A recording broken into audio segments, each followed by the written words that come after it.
আজকের মজাদার গল্প গণেশের বুদ্ধিতে কুপোকাত মন্ত্রী। আরো একটি নতুন গল্পে আমার চ্যানেলে স্বাগত।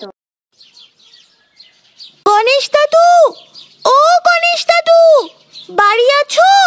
আমি ফুচকা আর আমি চুরমুর। তাইলে আলু কাবলিটা কি আমি? তোর এই বেকেলের হাসি হাসা হইয়া গেলে এবার বল দিনি, হঠাৎ ষাঁড়ের মতো মিষ্টি গলা কইরা আমায় কেন ডাকতেছিলি? শোনো না গো দাদু, আমরা একটা পরিকল্পনা করেছি, সেটাই তোমাকেও থাকতে হবে। কি পরিকল্পনা শুনি? আমরা আমাদের গ্রামে ঘুড়ি ওড়ানোর প্রতিযোগিতা করতে চাই। আমাদের গ্রামের আকাশটা পুরো রঙিন ঘুড়িতে ভরে যাবে, চারদিক রঙিন হয়ে যাবে। কি সুন্দর দেখতে লাগবে, একবার ভাবো তো। এ তো দারুণ বলেছিস রে। আমাদের জীবন যেমন প্রত্যেক দিন রঙিন মজায় মজায় ভরা, ঠিক সেই রকম। আর সাথে বৃক্ষরোপণ উৎসব করলে তো জমে যাবে। কি বলো? কি উৎসব? বৃক্ষরোপণ উৎসব, মানে গাছ লাগানো। তুই কি মুখ করে চুরমুর? শোন, আমি তো ছোট, তাই আমি ছোট মুখে বড় কথা বলতে চাই না। গাছ পোঁতা বললেই তো মিটে যেত। পরিকল্পনাটা ভালো না বলো? আরে খুব ভালো রে, খুব ভালো। আমাদের চারপাশটা আরো সবুজে ভইরা যাবে। তা তোরা কি গাছ লাগাবি সেটা আদৌ ভেবেছিস? হ্যাঁ দাদু, আমি তো বেল গাছ লাগাবো ভেবে ফেলেছি। বেল গাছে ছোট্ট মিষ্টি দেখতে সাদা সাদা বেল ফুল হবে, আর তারপর জমিয়ে বেল পেড়ে বেলের শরবত খাবো। আর তুই কি গাছ লাগাবি চুরমুর? আমি ভাবছি মুরগির গাছ লাগাবো। গাছে মুরগি ফলবে, আর আমি যখন খুশি তখন মুরগির ঝোল আর মায়ের হাতে বাগানের গন্ধরাজ লেবু দিয়ে মেখে থালা থালা ভাত খাবো। এই জন্যই তুই হইলি ভাঙাচোরা ফুচকা, মানে চুরমুর। দেখেছিস কি রকম কম দামি কথা কইতাছিস? আরে গাছ যদি লাগাইতেই চাস তাহলে কচি পাঁঠার গাছ লাগা। গাছে কচি কচি পাঁঠা ফলবে, পাঁঠার বুটকো গন্ধে সারা বাড়ি একেবারে মো করবে, চারিদিকে ডাকে ভইরা যাবে। আর সেই পাঁঠার মাংস দিয়া থালা থালা ভাত খাইবি। গাছে ছাগল ফুলে থাকবে, এরকমও হয় নাকি? কেন হইবে না? আরে গাছে যদি গাছ পাঁঠা মানে এসর ফলতে পারে, তাইলে শুধু পাঁঠা ফলবে না কেন? এইটা তো হেব্বি বলেছ গণেশ দাদু, কি দারুণ হবে। চলো চলো, তাহলে এক্ষুনি বাড়ি গিয়ে বাবার সাথে কথাটা পাকা করে আসি। তাড়াতাড়ি উঠবস কর, আজ তোদের কিছুতেই আমি ছাড়বো না। অন্তত 100 বার কান ধরে উঠবস করাবো। পড়াশোনার নাম নাই, উল্টে বলে কিনা মুরগির গাছ লাগাবে। চারা এনে দাও, আনাচ্ছি তোদের জন্য মুরগির গাছের চারা আনাচ্ছি। আরে না গো বাবা, তুমি চারা আনার জন্য এত রেগে যেও না। চারা না এনে মুরগির ডিম মাটিতে পুঁতে দিলেও মুরগির গাছই বেরোবে। কি বলো? এই ডিম করিস না, তুই নিজেই একটা তো মুখের ডিম। এই চুরমুর, কচি পাঁঠার গাছ লাগানোর কথাটা বাবাকে আর বলিস না, বুঝলি? মুরগি শুনে এই হারে রেগে ফুটছে, কচি পাঁঠা শুনলে তো বাষ্প হয়ে উবে যাবে রে।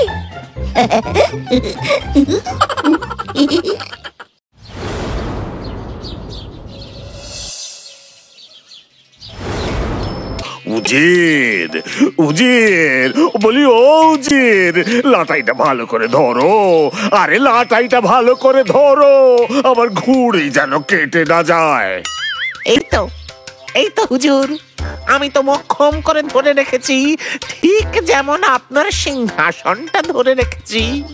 মহারাজ, আকাশে কত মেঘ। আচ্ছা মহারাজ, এই মেঘের ওপারেই কি স্বর্গরাজ্য?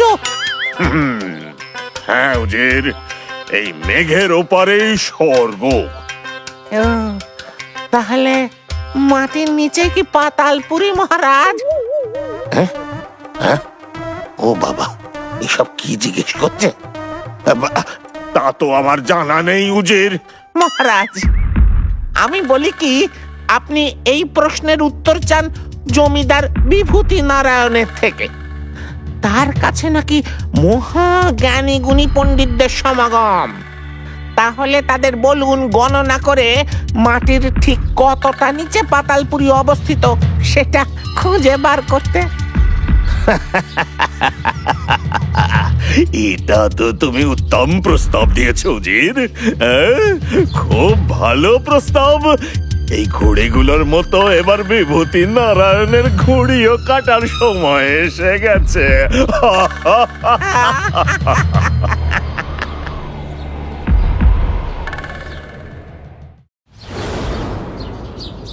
এই বছরের ঘুড়ির উৎসব খুবই চমৎকার হয়েছে, কি বলো তোমরা?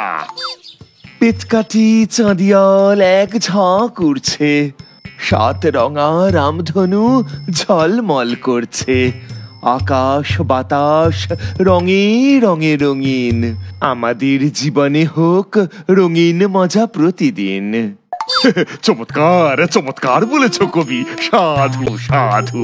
এইভাবে আমাদের সকলের জীবন নানা রঙে ঝলমল করুক। জমিদার বিভূতি নারায়ণের জয় হোক।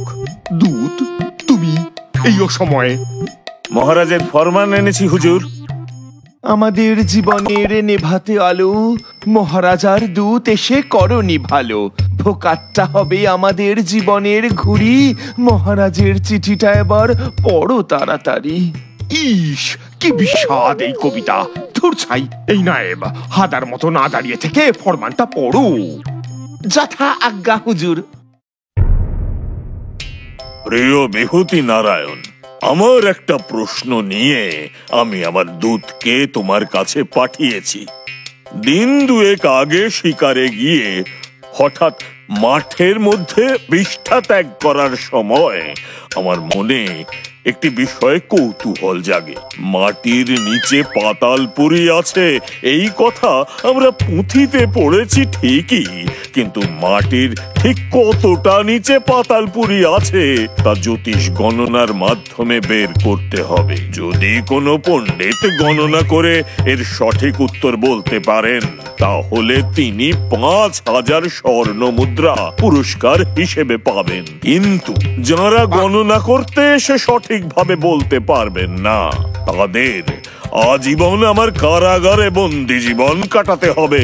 একদল জ্যোতিষী পাঠানোর জন্য তোমাকে আমি কাল সূর্যাস্ত অবধি সময় দিলাম। ইতি মহারাজ। এটাই হলো মহারাজের ফরমান। সেই বুঝে লোক পাঠাবেন হুজুর। মহারাজার আদেশ আমি অগ্রাহ্য করি কি করে? নায়েব নায়েব, এক্ষুনি কিছু একটা উপায় বার করো। কিন্তু এখন কি করণীয় হুজুর? শোনো, এক্ষুনি আমাদের রাজ্যের সকল বিশিষ্ট পণ্ডিতদের ডেকে পাঠাও। তাদের সাথে আমি বিকেলে আলোচনা সভায় বসবো এবং তাদের সকলের কাল সকাল সকাল মহারাজের রাজপ্রাসাদের উদ্দেশ্যে যাত্রা করার ব্যবস্থা করো। যথা আজ্ঞা হুজুর।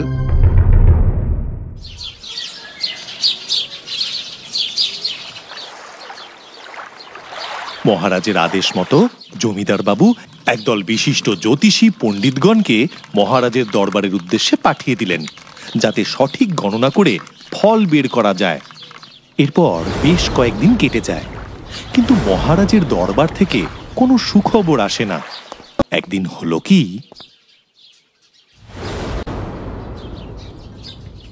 হুজুর হুজুর, আপনি কক্ষে গিয়ে একটু বিশ্রাম নিন, একটু নিজের স্বাস্থ্যের কথা ভাবুন। না না না না নায়েব, আমি ওই বন্দি জ্যোতিষী আর পণ্ডিতদের কথা ছাড়া এখন আর কিছুই ভাবতে পারছি না। পেন নাম হই হুজুর। হুজুর, আপনি আপনি এত বিরস বদনে বসে আছেন কেন? গণেশ, এটা রসিকতা করার সময় নয়। এই সমস্যার সমাধান তোমার দ্বারা হবে না। এইটা হইতে পারে না হুজুর। ওই কথায় আছে না, বুদ্ধি যার বল তার। আমি যেইভাবেই হোক আপনার সমস্যার সমাধান করবই হুজুর। শোনো গণেশ, এই কয়েকদিন আগে সভায় মহারাজ তার দূত পাঠিয়েছিলেন। এই তখন তুমি দিন তিনেকের ছুটিতে ছিলে। জমিদার বিভূতি নারায়ণের জয় হোক। দূত, তুমি এই অসময়ে? মহারাজের ফরমান এনেছি হুজুর। প্রিয় বিভূতি নারায়ণ, আমার একটা প্রশ্ন নিয়ে আমি আমার দূতকে তোমার কাছে পাঠিয়েছি। মাটির নিচে পাতালপুরী আছে এই কথা আমরা পুঁথিতে পড়েছি ঠিকই, কিন্তু মাটির ঠিক কতটা নিচে পাতালপুরী আছে তা জ্যোতিষ গণনার মাধ্যমে বের করতে হবে। যদি কোনো পণ্ডিত গণনা করে এর সঠিক উত্তর বলতে পারেন, তাহলে তিনি ৫,০০০ স্বর্ণ মুদ্রা পুরস্কার হিসেবে পাবেন। কিন্তু যারা গণনা করতে এসে সঠিকভাবে বলতে পারবেন না, তাদের আজীবন আমার কারাগারে বন্দি জীবন কাটাতে হবে। ইতি মহারাজ। কি করে ব্রাহ্মণ পণ্ডিতগণকে মহারাজের কারাগার থেকে মুক্ত করে আনা যায়, সেই কথা ভেবে আমি কোনো কুলকিনারা পাচ্ছি না। গণেশ, তুমি যদি তোমার বুদ্ধির বলে বন্দি পণ্ডিতদের মহারাজের কারাগার থেকে মুক্ত করে এনে দিতে পারো, তাহলে আমি তোমায় ১০০ স্বর্ণ মুদ্রা দেব। এ আর এমন কি কঠিন কাজ? আমি খুব সহজে মহারাজরে খুশি কইরা সকল পণ্ডিতদের মুক্ত কইরা আনতে পারি। হাতি ঘোড়া গেল তল, ব্যাঙ বলে কত জল। কত বড় বড় পণ্ডিত খাবি খেলো, এবার গণনা করবে কিনা গণেশ। গণেশ হাতে একটা লাল কাপড়ে মোড়ানো মুদির দোকানের হিসেবের খাতাকে বেদান্ত পুরাণ নাম দিয়ে কাঁধে নামাবলী চাপিয়ে নকল টিকি ফুল সহ মাথায় লাগিয়ে সেটা দোলাতে দোলাতে মহারাজের দরবারের উদ্দেশ্যে নকল বেদান্ত পুরাণ নিয়ে যাত্রা করে। গণেশানন্দ মহারাজের নিজস্ব লিখিত সংস্কৃত ব্যাকরণ শুননা মহারাজ অক্কা পাবেন। জমিদার বাবুকে অপদস্থ করা, আমাদের নিরীহ পণ্ডিতদের কারাগারে বন্দি কইরা রাখা, দাঁড়াও মজা দেখাচ্ছি। হিসেব যদি পাকাপাকি না করে আনছি, তবে আমার নামও গণেশানন্দ মহারাজ নয়। মহারাজের জয় হোক। ও বাবা, আপনি কে? আমি গণেশানন্দ মহারাজ, ওই জমিদার বিভূতি নারায়ণের গুরু। বাল্যকালেই ও আমার কাছে দীক্ষা গ্রহণ করে। বিভূতি আমাকে আপনার কথা মতো আপনার দরবারে পাঠাইছেন। আমি এসেছি আপনার প্রশ্নের উত্তর দিতে। ও আচ্ছা আচ্ছা, তাই নাকি? হ্যাঁ, জমিদার বিভূতি নারায়ণ আগে আমার কাছে একদল মূর্খ পণ্ডিত পাঠিয়েছিলেন বটে, তবে তারা কোনো কমের নয়, একেবারেই অপদার্থ। আমি তাদের সব কটাকে কারাগারে আটক করে রেখেছি। তবে আপনাকে দেখে বোধ হচ্ছে আপনি একজন জাঁতরেল পণ্ডিত। তাই তো? আপনি নিশ্চয়ই অনায়াসে আমার প্রশ্ন গণনা করে দিতে পারবেন। আজ বরং আপনি অতিথিশালায় বিশ্রাম গ্রহণ করুন। আগামীকাল দরবারে এসে গণনা করে আমার প্রশ্নের উত্তর দেবেন সঠিকভাবে। আর যদি না পারেন, তবে আপনারও স্থান হবে ওই কারাগারে। সে তো সময় কইবে মহারাজ।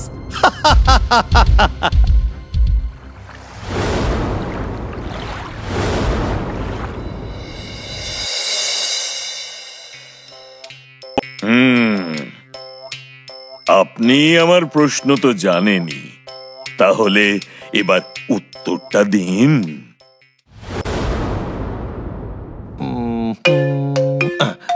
না,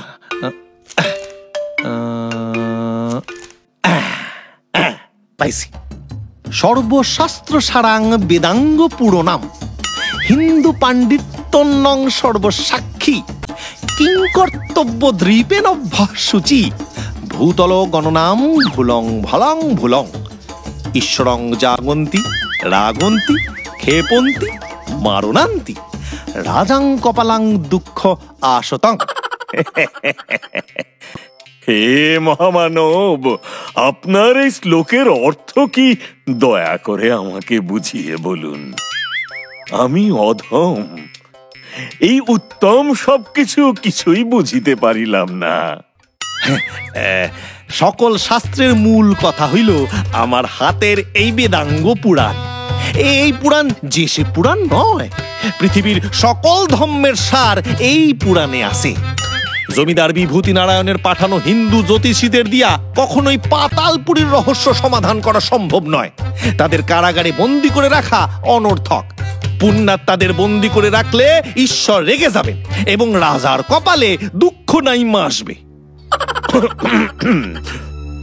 হিন্দু পণ্ডিতগণের পক্ষে পাতালপুরীর রহস্য গণনা করা কেন সম্ভব নয় পণ্ডিত মশাই? এটা আপনি আপনার ওই শ্রেষ্ঠ পুরাণ দেখে যদি একটু বুঝিয়ে বলেন। হ্যাঁ, বলতাছি। না দেখ, এই যে পাইছি বলতাছি। সারণ্যম এতে দুন্তি হিন্দু পণ্ডিতম ধোঁয়া কুণ্ডলী পাকান্তি উড়ন্তি আর উড়ন্তি ধোঁয়ানাম গণনান্তি উড়ন্তি ভাসান্তি মেশান্তি সীতাং জলনান্তি ঊর্ধ্বলোকং গমিষ্যন্তি ধোঁয়া আকাশান্তি মিশে যান্তি ঊর্ধ্বলোকং গণনং পণ্ডিতম করি জান্তি। এর অর্থ কি মহাপণ্ডিত? এর অর্থ হইল হিন্দু পণ্ডিতগণকে মৃত্যুর পরে চিতায় আগুন দিয়া জ্বালায় দেওয়া হয়, সেই ধোঁয়া আকাশে উঠে যায়। তাই তাই তারা কেবল ঊর্ধ্বলোকের গণনাই করতে পারবে। যেহেতু মরবার পরে তাদের মাটির নিচে কবর দেওয়া হয় না, সেই হেতু তাদের পক্ষে মাটির নিচের কোনো কিছু গণনা করা সম্ভব নয়। তাই আমার অনুরোধ, আপনি হিন্দু পণ্ডিতগণকে কারাগার থেকে মুক্তি দিয়ে দিন, নইলে আপনার আরাধ্য দেবতা আপনার উপর রাইগা যাবে এবং আপনি তার অভিশাপের শিকার হইবেন। তাহলে কে আমার প্রশ্নের উত্তর দিতে পারবে সেই কথা নিশ্চয়ই লেখা আছে আপনার ওই শ্রেষ্ঠ বেদাঙ্গ পুরাণে।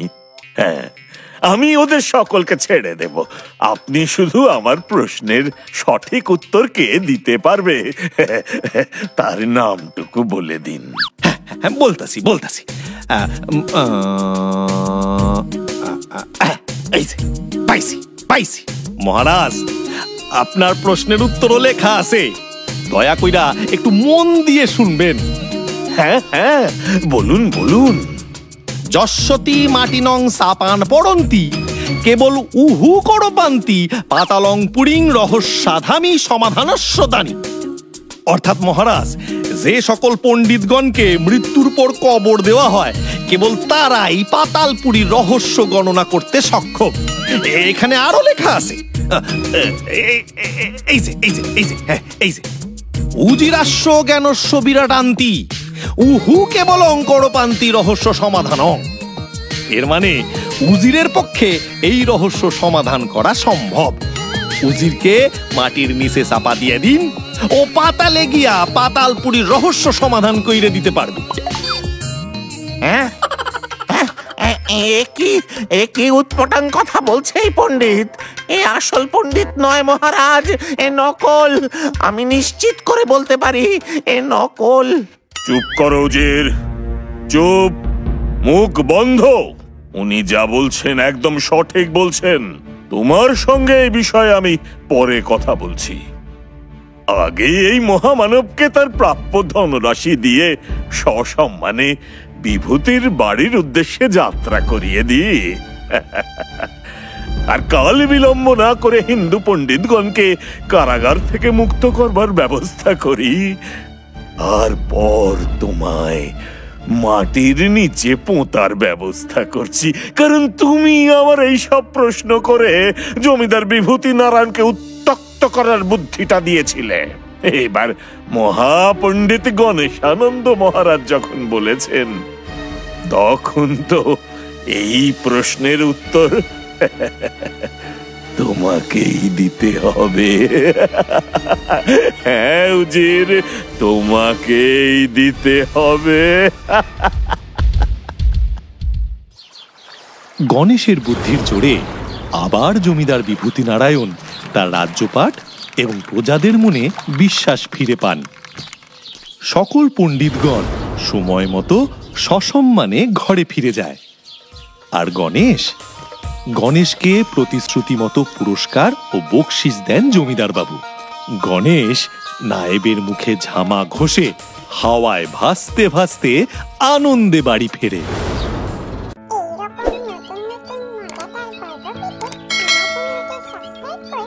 থাকবেন